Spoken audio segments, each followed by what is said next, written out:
melanjutkan pembicaraan kita tentang disciple making church atau gereja yang menghasilkan murid.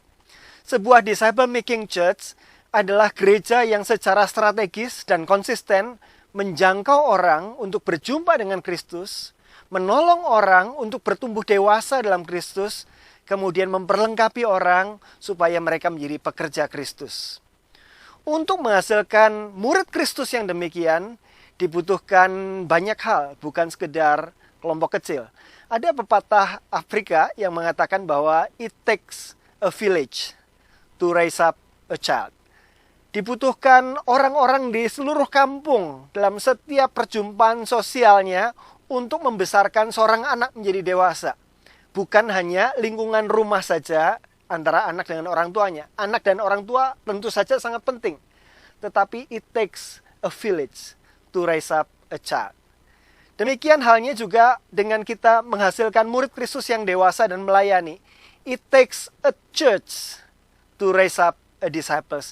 Membutuhkan banyak konteks di dalam gereja untuk menghasilkan murid yang dewasa. Di mana hubungan pemuritan yang intensional antara murid dengan yang memuridkan itu penting. Tetapi ketika kita memikirkan bagaimana gereja kita menjadi gereja yang memuridkan, kita perlu memikirkan dan mendayagunakan seluruh konteks sosial yang ada di dalam gereja ini. Percakapan kita hari ini ditolong oleh sebuah buku, judulnya Discipleship That Fits, sudah diterjemahkan dalam bahasa Indonesia oleh Katalis Media. Pada dasarnya buku ini mengeksplorasi dari lintas disiplin ilmu, dari ilmu arsitektur, ada yang disebut sebagai proxemics. Proxemics adalah studi yang mempertimbangkan kedekatan fisik antara orang yang berkumpul dengan jumlah orang yang ada, menentukan fungsi-fungsi sosial yang terjadi di dalamnya. Bapak Ibu Saudara sekalian, ada banyak hal yang menarik dalam buku ini. Bapak Ibu bisa mempelajarinya secara lebih detail.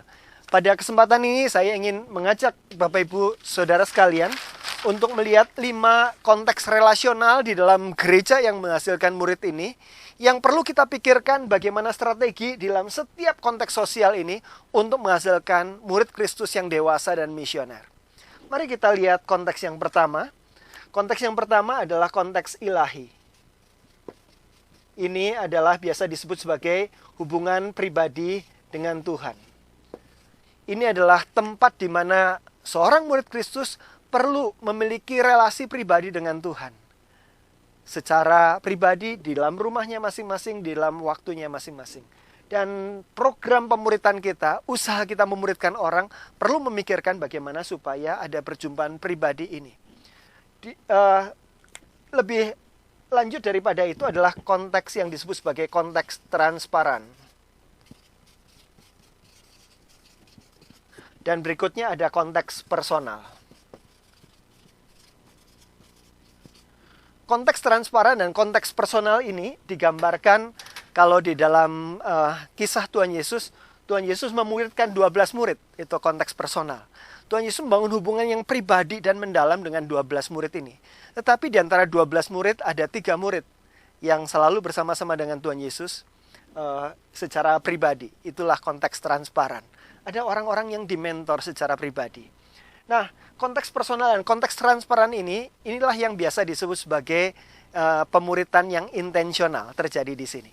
Ini bagian yang sangat penting yang tidak bisa diabaikan kalau kita mau memuridkan orang, tetapi meskipun ini sangat penting, memerlukan konteks-konteks yang lain. Di dalam pemuritan, konteks personal ada satu kelompok yang kita muridkan. Konteks transparan adalah dari mereka ada orang-orang tertentu yang sedang kita latih secara khusus mungkin untuk memuridkan orang lain, untuk menolong mereka bertumbuh dewasa dan diperlengkapi. Konteks transparan. Mari kita lihat konteks berikutnya, yaitu konteks sosial dan konteks publik. Konteks sosial di dalam gereja ini berupa persekutuan-persekutuan, misalnya persekutuan generasional, persekutuan remaja, persekutuan pemuda, persekutuan dewasa, atau kelompok-kelompok yang lebih kecil di sana. Itu konteks sosial. Tidak ada hubungan yang relasional dan intensional yang terlalu dalam di sana, tetapi perlu konteks sosial ini berada membawa orang ke dalam suasana keluarga Tuhan yang lebih luas, Konteks publik adalah di mana semua orang di gereja berkumpul. Biasanya itu ketika kita melakukan retreat, biasanya juga melakukan pembinaan umum di mana semua jemaat hadir, kebaktian umum dan sebagainya. It takes a church to raise up a disciples. Membutuhkan semua konteks ini, dan ketika kita memuridkan orang dalam sebuah gereja, sangat penting kita memiliki bagian yang disebut pemuritan relasional intensional ini.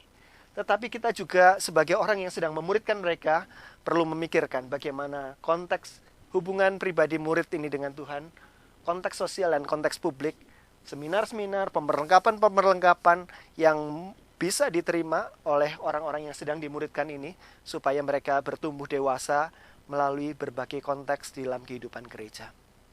Mari kita pikirkan masing-masing konteks ini di dalam hidup murid yang sedang kita perjuangkan di hadapan Tuhan supaya mereka bisa bertumbuh dewasa dalam semua konteks sosial gereja. Tuhan memberkati.